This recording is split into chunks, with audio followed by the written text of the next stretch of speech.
안녕하세요. 반갑습니다. 자, 우리 2019년 6월 15일 날 시행된 요 서울시 9급 지방세법 기출문제 풀이를 할 건데요.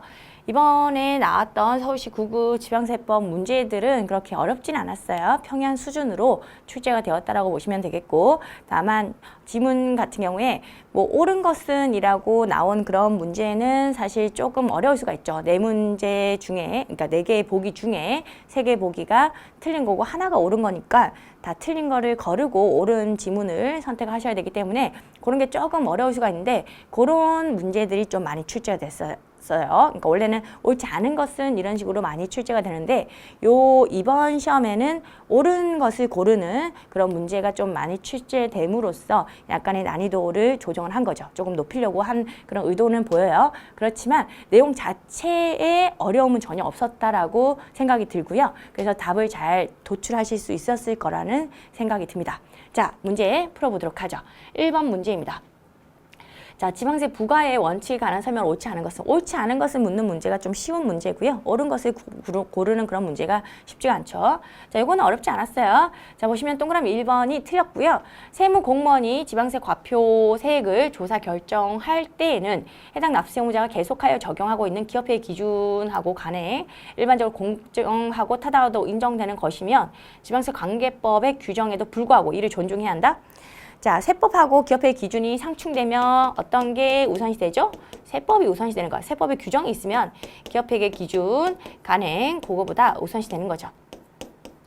자, 그거보다 우선시 되는 건데, 만약에 세법에 규정이 없으면, 규정이 없는 경우에만 세법의 모든 규정이 다 있을 수는 없으니까 그때만 기업회의 기준, 간행 이런 걸 존중해 줄게, 이런 규정인데, 여기 보시면 요 규정이 있어. 지금 규정이 있는데도 불구하고 그 지방세 관계법의 규정에도 불구하고 이를 존중한다? 기업회의 기준이 우선시 된다라는 표현으로 나왔죠.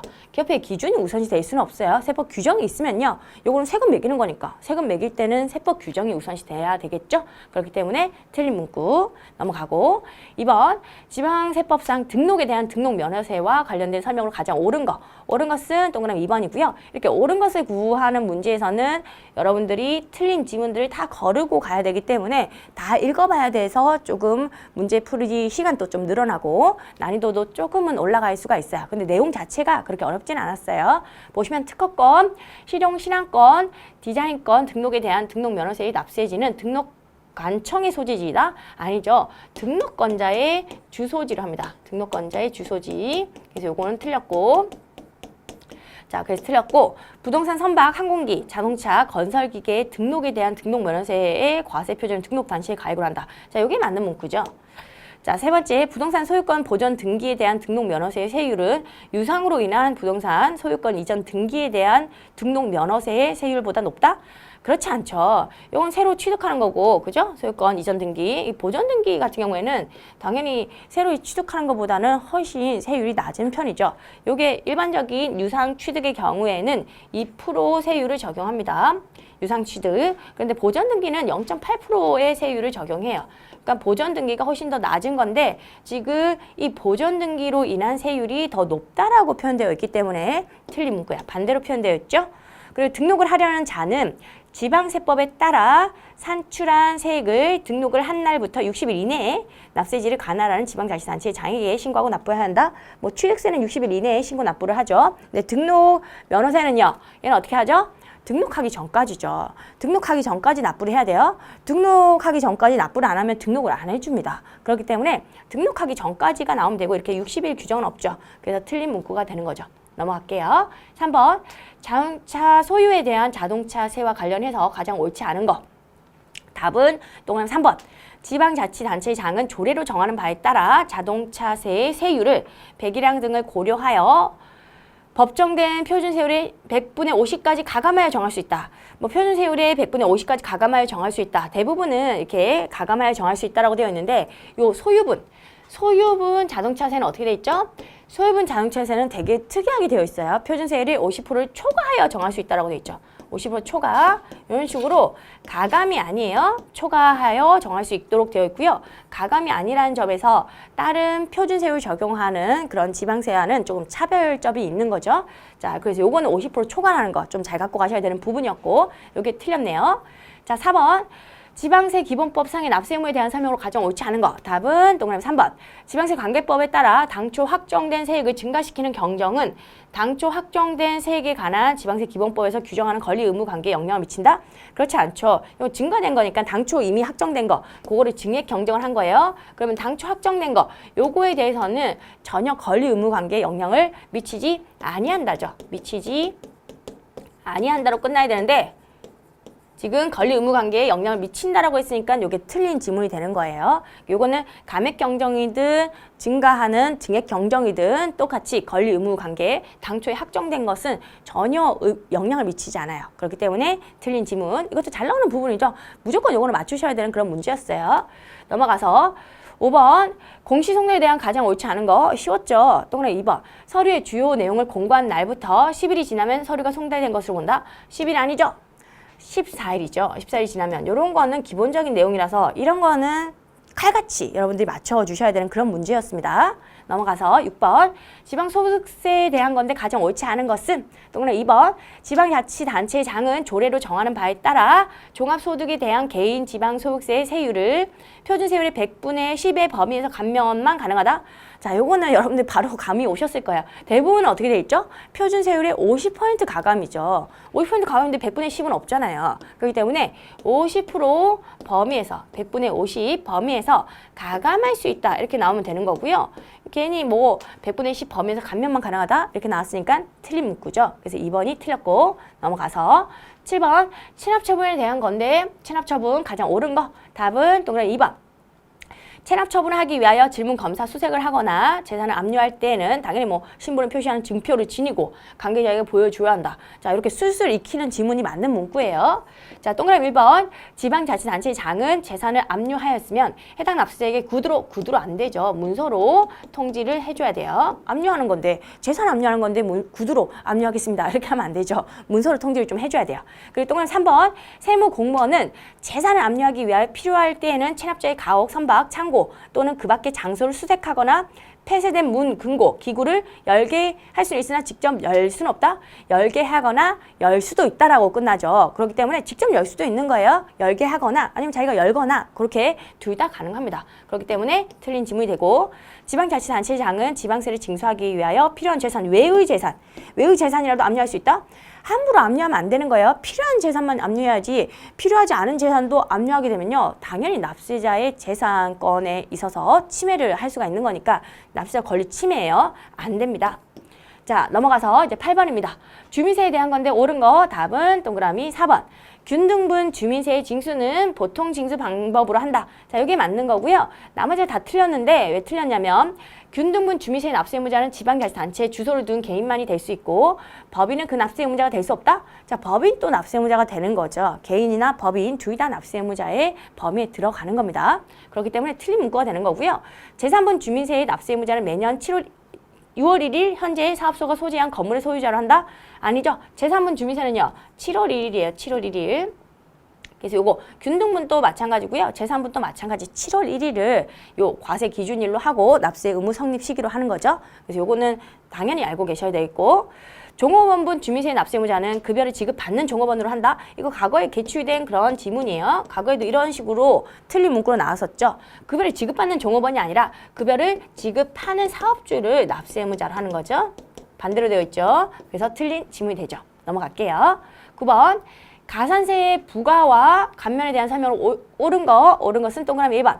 가산세는 해당 의무가 규정된 지방세 관계법에 해당 지방세 세목으로 한다. 그래서 요거는 취득세에 붙는 가산세는 취득세가 되는 것이고 재산세에 붙는 가산세는 재산세가 된다. 그런 내용이죠. 맞는 문구고요. 납세 의무자가 법정 신고 기한까지 사기나 그 밖에 부정한 행위. 자, 요거 신고를 안 했다는 거죠. 그때는 몇 퍼센트? 40%.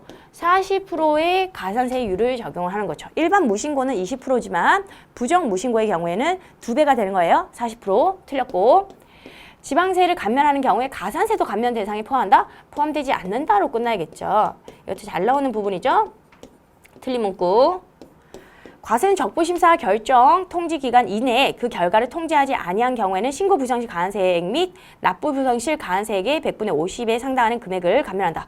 요거는 결정 통지 기간 이내에 결과를 통제하지 아니한 경우니까 이게 자꾸 미뤄지는 거죠. 그럼 과세상국이 좀 잘못한 거니까 납부 부상시 가산세 이게 하루당 10,000분의 2.5씩 계속 붙거든요. 납부할 때까지 붙는 거니까 이게 자꾸 불어나. 근데 과세상국이 결정 기간 내에 결정을 안 해줬기 때문에 이 가산세가 불어나는 거니까 그거를 좀 감면해줄게. 50% 감면해줄게. 그런 규정이고요. 그럼 뭐를 감면해줘야 되죠? 당연히 납부 부상시 가산세를 감면해줘야 되겠죠. 이건 계속 불어나는 거니까. 근데 신고 부상시는요. 얘는 감면해주는 규정이 아니에요. 요거는 결정 통지 기간 이내에 결과 통지를 안 해가지고 요 납부 부상시 가산세가 불어나니까 그거 기간 내에 발생한 납부 부상시를 50%는 감면해 줄게. 그런 규정이라고 보시면 돼요. 과세관청이 잘못한 거니까. 자, 그렇게 보시면 되겠고 4번도 틀렸죠. 10번 레저세에 대한 건데 가장 옳지 않은 거. 답은 동그라미 2번. 이런 건 좀 외워주셔야 되겠죠? 레저세 세율 10%죠. 단순하게 10%를 얘기하는 건데 뭐 1000분의 20 아닙니다. 10%고 얘는 또 기억하셔야 될 게 어떤 세율이죠? 레저세는 사행성 소비로 인한 것은 지역마다 소비에 대한 세금이 달라져서는 안 된다. 그렇기 때문에 조례로서 조정할 수 없는 일정 세율이라는 거. 그런 것까지 잘 챙겨가셔야 되겠죠. 넘어가고 11번 지방세 부과의 제척기간에 관한 설명으로 가장 옳지 않은 것은 답은 3번. 자, 원칙적인 제척기간에도 불구하고 후발적 사유로 인한 경정 청구가 있는 경우 경정 청구일부터 3개월? 아니죠. 제척기간 얘기하는 거예요. 경정 청구는 후발적 사유로 인해서 경정 청구는 납세 의무자가 하는 건데 3개월 이내에 하고요. 그러면 3개월 이내에 했으면 경정을 해주겠다라는 답을 해줘야 되겠죠. 그 통지는 언제까지 해주죠? 2개월 이내에 해주죠. 경정해줄게, 경정해줄 수 없어 이런 식으로 답을 줘야 되는데 그 통지가 2개월 이내이기 때문에 제척기간도 2개월 남겨둔 거야. 어떤 필요한 처분 그런 걸 할 수 있도록 2개월 남겨둔 거고요. 이거는 납세 의무자가 하는 거라면 국민이 하는 거죠. 의무자가 경정 청구라는 걸 하면 그러면 그 결과 통지 같은 경우에 국가가 하는 거죠. 과세관청이 하는 거다. 그렇게 이해를 하시면 되겠고 그러니까 과세관청이 2개월 이내에는 필요한 처분을 해줘야 되는 거니까 제척기간이 남아있어야 되겠죠. 그렇기 때문에 경정 청구일로부터 2개월까지를 제척기간으로 하는 겁니다. 헛갈리시면 안 되는 부분이에요. 넘어갈게요. 12번 지방세법상 취득세 과표에 대한 건데 옳지 않은 거 답은 동그라미 4번이죠. 자, 요거 국가 지자체의 취득에 대해서는 사실상 취득가액을 과세 표준을 한다. 자, 요거 문구 정확하게 좀 알고 가셔야 되겠죠. 원래 국수공장 해가지고 제가 외우라고 말씀드린 게 있죠. 국수공장 판검 해가지고 국가로부터 취득하는 경우 그때는 사실상의 취득가액으로 하죠. 국가로부터예요. 국가 또는 지방자치단체의 취득에 대해서는 이렇게 되어 있죠. 이게 아니라 국가로부터 내가 취득하는 경우 국가가 확인해 줄 수가 있어요. 취득가액이 얼마인지. 그렇기 때문에 사실상의 취득가액으로 하는 겁니다. 로부터가 나와야 되는데 얘가 취득하는 경우가 나왔어요. 국가 지자체로부터 그게 아니라 얘의 취득에 대해서는 이렇게 나왔으니까 반대로 나왔죠. 틀린 거고요. 국가로부터 취득하는 경우 국가가 확인해 주니까 사실상의 취득가액을 과세 표준을 하고요. 요거 수입의 경우도 마찬가지. 요거는 공매 방법으로 취득하는 경우고 이건 법인 장부에 의해서 확인이 되는 경우고 요거 판사, 검사 이렇게 했죠. 판결문으로 확인되는 경우 취득가액이 그리고 요거는 검증으로 취득가액이 확인되는 경우 그런 경우를 얘기하는 거고요. 요거는 필수적으로 암기를 해주셔야 되는 것인데 정확하게 암기하셔야겠죠. 국가가 그냥 국가가 취득하는 경우를 얘기하는 게 아니에요. 국가가 일반적으로 취득한다고 하면 비과세가 되는 거죠. 비과세가 되는 것이고 내가 국가로부터 취득하면 국가가 취득가액을 확인해 주니까 그 사실상의 취득가액을 과표를 하겠다. 그런 규정이었죠. 자, 틀렸고요. 13번 같은 세무 같은 과세 연도에 대해서 재조사할 수 있는 경우에 해당하지 않는 것은 요거 쭉 재조사할 수 있는 경우가 열거가 되어 있죠. 그 중에 열거가 안 된 게 동그라미 3번입니다. 국세, 지방세, 그 밖에 공과금에 대해서 체납 처분을 받는 경우는 열거가 안 돼 있죠. 주로 이 같은 세무 같은 과세 연도에 요 재조사할 수 있는 경우로 필수적으로 암기하셔야 되는 게 이런 거였죠. 거리 상대방에 대해서 조사가 필요한 경우 이런 경우에도 재조사가 가능하다. 원래는 재조사 금지 원칙이라서 안 되는 건데 예외적으로 거리 상대방, 니 말고 남 거리 상대방에 대한 조사가 필요하다라고 하면 그죠? 내가 아니라 남이죠. 남을 조사할 때는 그때는 어쩔 수 없이 나도 다시 재조사를 받을 수 있다. 뭐 그런 의미예요. 그렇게 보시면 되겠고 지방세 탈루의 혐의를 인정할 만한 명백한 자료가 있는 경우도 재조사를 하는 거고요. 납세자가 세무공무원에게 직무와 관련해서 금품을 제공한 경우에는 조사를 처음 했던 조사가 잘못되어 있을 가능성이 있겠죠. 아무래도 그렇다 보니까 이때도 재조사를 허용하는 예외 케이스에 들어가 있어요. 근데 3번은 예외 케이스가 아니었거든요. 그래서 3번이 답이 됩니다. 14번 세후보 징수 방법. 이거는 뭐 너무 쉽죠. 가장 옳게 연결된 것은 동그라미 1번이고요. 취득세는요. 신고납부죠. 이거 아니죠? 신고납부. 재산세는요. 보통 징수 방식이죠. 그리고 지방 소득세는요. 신고납부입니다. 이런 거는 금방 맞추실 수 있어야 되는 그런 문제였고 15번 지방세와 다른 채권과의 관계에 대해서 가장 옳은 것은 동그라미 3번, 동그라미 3번이 맞고요. 요 징수금 체납으로 인해서 납세 재산에 대한 체납 처분을 하였을 경우에 그 체납 처분비는 다른 지자체의 징수금과 국세 및 그 밖의 채권에 우선하여 징수한다. 체납 처분비가 제1순위죠. 그렇기 때문에 맞는 문구가 되고요. 자, 동그라미 1번 보시면 지방자치단체의 징수금은 강제 집행에 따라 재산을 매각하여 그 매각 금액에서 지방자치단체의 징수금을 징수하는 경우에 해당 강제 집행에 든 비용에 우선하여 징수한다. 이런 강제 집행에 든 비용들 있죠. 체납처분비라든지 강제 집행에 든 비용들은요. 이게 최우선적으로 징수가 돼야 되는 1순위예요. 근데 이게 1순위인데 이 1순위보다 우선시 된다라고 했으니까 틀린 문구죠. 이런 실비를 먼저 요거를 충당을 한 다음에 그 다음에 징수를 할 수 있는 거기 때문에 틀린 문구고 두 번째로 지자체의 징수금은 지방세 법정기일 전에 저당권 설정 등기를 했대요. 그러면 피담보 채권이 우선이 되는 거죠. 법정기일과 설정 등기를 한 시점, 담보 채권의 설정 등기 시점하고 법정기일하고 비교해가지고 어떤 게 우선시 되느냐 날짜 싸움 한다고 했죠. 법정기일 전에 이미 설정 등기를 했어요. 그러면 그 저당권에 따라 담보된 채권이 우선시 되는 건데 이거에 우선해서 지방자치단체 징수금을 징수한다. 틀린 문구죠. 반대로 되어 있어요. 틀린 문구고 또 4번에 납세 담보가 되어 있는 재산을 매각하였을 때에는 해당 지자체에서 다른 지자체의 징수금에 대해서는 우선하여 징수하나 국세에 대해서는 그러하지 아니한다. 국세하고 지자체 징수금을 따로 취급하지 않죠. 납세 담보가 되어 있으면 이게 우선시 되는 거기 때문에 이게 다른 지자체의 징수금 및 국세에 우선한다라고 되어 있죠. 다른 지자체의 징수금하고 그 국세에 우선이 돼서 납세 담보가 이미 되어 있으니까 내가 우선이 되는 거예요. 그렇기 때문에 틀린 문구가 됩니다. 징수금하고 국세를 달리 취급할 이유가 없어요. 16번 담배 소비세와 관련해서 가장 옳지 않은 거 답은 동그라미 4번. 제조장, 보세구역에서 담배가 반출된 이후 그 담배가 천재지변으로 멸실된 경우 세액을 공제하거나 환급하지 아니한다? 환급해야겠죠. 환급한다로 끝나야겠죠.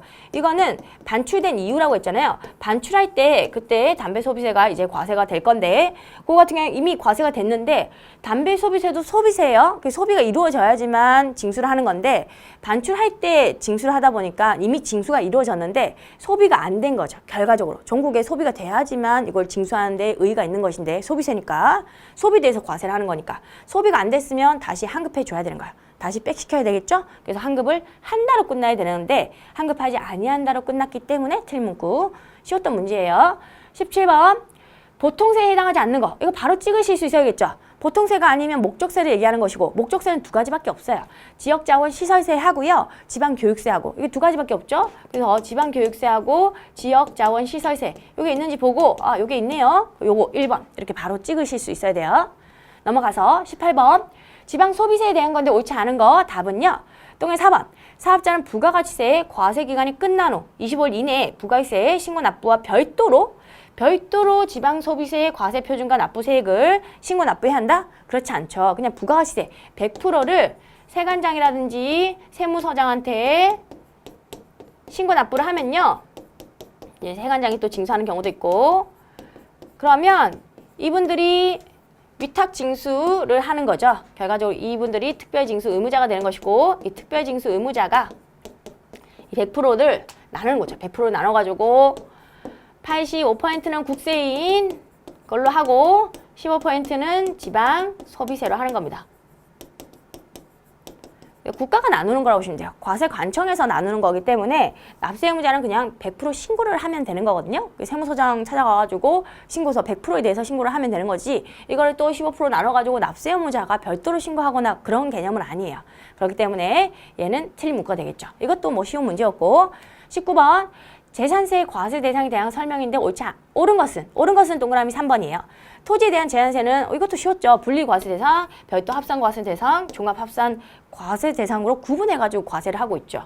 자, 그렇게 보시면 되겠고 자, 1, 2, 3번 토지, 건축물, 주택, 선박, 항공기, 차량을 과세 대상으로 한다? 재산세 같은 경우에 요 과세 대상에서 과세가 안 되는 거 하나 있죠? 차량은 재산세의 과세 대상이 아니에요. 차량은 소유분 자동차세가 따로 있거든요. 그래서 그게 자동차에 대한 재산세라고 이해하시면 돼요. 재산세는 따로 자동차에 대해서는 과세하지 않죠. 이건 뭐 잘 나오는 부분이에요. 자동차는 소유분 자동차세가 따로 있으니까 그런 거고. 두 번째로 과세 대상이 공부상 등재 현황과 사실상의 현황이 다른 경우에는 공부상 등재 현황에 따라 재산세를 부과한다. 틀렸죠? 이게 건축물인지 선박인지 뭐 주택인지 이런 거는 당연히 이게 건축물이다 주택이다에 따라서 과세되는 금액이 좀 다르다 보니까 사실상의 현황에 따른 거예요. 사실상의 현황. 실질 과세를 하기 위한 거죠. 그래서 사실상의 현황에 따른 것이지 공부상의 현황에 따르지 않습니다. 그래서 건물이라고 하더라도 이제 주거용이면 이제 주택으로 보는 거죠. 건물이라고 하더라도 주거용이면 당연히 주택. 그런 식으로 공부상의 현황이 아니에요. 사실상의 현황.